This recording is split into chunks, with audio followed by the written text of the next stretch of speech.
Let's go to David in Clermont. David, you're on News Talk WDBO. Go ahead. Hey, good afternoon. Hey.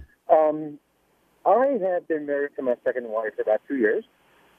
She has a 12-year-old daughter. She is the sole owner of the house we live in, and neither of us have a will. So if she kicks the bucket tomorrow without a will, what happens to the property and, of course, the custody of her 12-year-old? The 12-year-old's father lives about 100 miles away and does not have any sort of custody. So is there any way without a will that I can ensure custody and gain the property? Well, let's start by saying this, David, that you and your wife are both perfect candidates to have a will done. Yep. And in your wife's will, she could certainly nominate that you be guardian for the 12-year-old if she were to pass away. So, David, if I do a will for you and your wife, we would be setting up trust and guardianship provisions, very important for your 12-year-old. Now, David, when I do a will for people, I typically do a package of 4 documents. I do the will itself.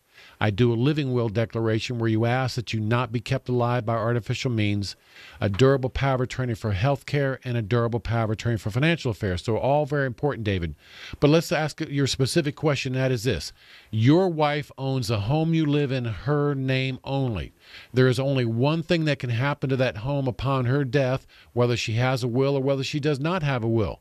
And that is this, that if she passes away, you get a life estate in it. You get to live in the home for the rest of your life. And upon your death, that home will go to her child, no matter what the age happens to be. I see. Okay. So that answers that question. But without a will, what about the custody of the 12-year-old? Does her father even have a say-so in that regard if he does not have custody currently? Well, the court is always going to do what is in the best interest of the child. And so the natural father is always going to have first choice to have custody of the child if mom happens to pass away.